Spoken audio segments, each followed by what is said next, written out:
Bismillahirrahmanirrahim. Assalamualaikum warahmatullahi wabarakatuh. Salam Om Swastiastu, Namo Buddhaya, salam kebajikan dan salam sejahtera bagi kita semua. Yang terhormat Dewan Juri yang adil dan bijaksana, sebelumnya perkenalkan, saya Regita Nurarisa dari SMA Negeri 1 Pangandaran sebagai pembicara dari pihak afirmasi. Kali ini mendukung dengan tegas mosi perdebatan pada kali ini, yakni pemerintah akan mewajibkan vaksetomi bagi penerima bantuan sosial. Dalam perdebatan kali ini saya akan memberikan batasan atau parameter, yakni fokus pada efektivitas vaksetomi dalam pengendalian kelahiran, serta kebijakan dari sisi hukum dan hak asasi manusia dan contoh nyata yang ada di Provinsi Jawa Barat. Namun sebelum saya memasuki bangunan argumentasi, izinkan saya untuk menyampaikan definisi mosi perdebatan pada kali ini. Yang pertama, definisi mengenai vaksetomi. Menurut KBBI atau Kamus Besar Bahasa Indonesia, vaksetomi ialah operasi pengangkatan sebagian saluran sperma agar pria tidak dapat membuahi perempuan, yang dimana ini dilakukan sebagai usaha pengendalian kelahiran.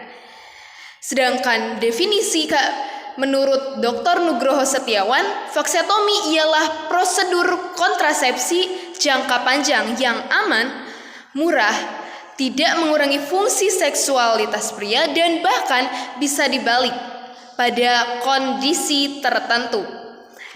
Yang kedua, yakni definisi mengenai bantuan sosial. Menurut KBBI atau Kamus Besar Bahasa Indonesia, bantuan sosial ialah bantuan berupa uang atau barang dari pemerintah kepada masyarakat miskin atau terdampak bencana. Sedangkan definisi menurut Kementerian Sosial Republik Indonesia, bantuan sosial ialah bantuan non-kontributif dari negara untuk individu atau keluarga miskin yang rentan, agar mereka mampu memenuhi kebutuhan dasar untuk hidupnya. Maka dari itu dapat kita simpulkan, mosi ini itu berbicara soal kebijakan pemerintah untuk mewajibkan tindakan pengendalian kelahiran atau kita sebut vaksetomi sebagai syarat bagi kelompok yang hidup dari dana negara atau bantuan sosial, yang dimana ini guna mencegah kemiskinan struktural dan pemborosan anggaran bantuan sosial.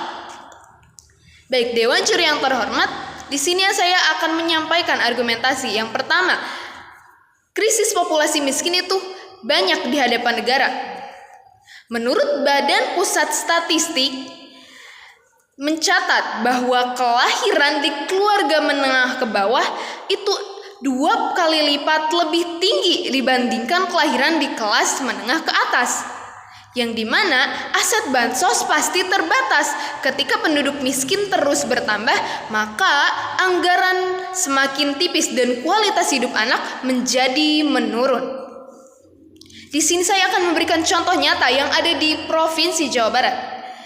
Dewan Juri yang terhormat, Gubernur Deddy Mulyadi mendatangi keluarga di Majalengka dengan seorang ayah pengangguran dan memiliki 11 anak, yang dimana sebagian besar anaknya tersebut itu tidak melaksanakan sekolah, tidak disekolahkan oleh orang tuanya.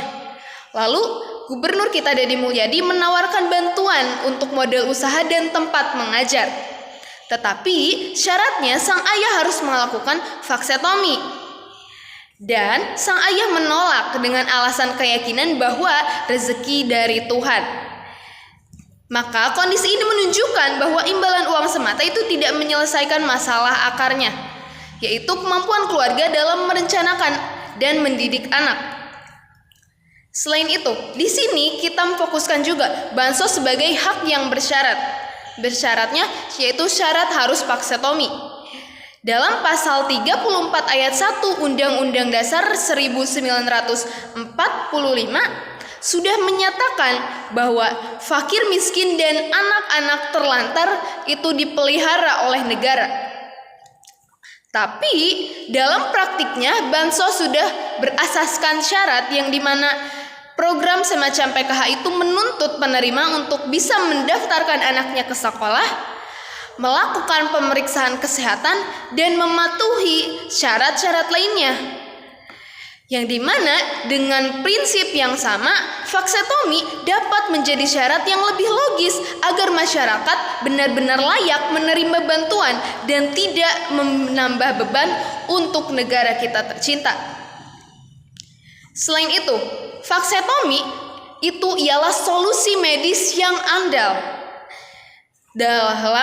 Menurut WHO, tingkat keberhasilannya itu lebih dari 99%, serta aman dan prosedurnya singkat dan tidak berdampak buruk terhadap hormon atau seksualitas pria.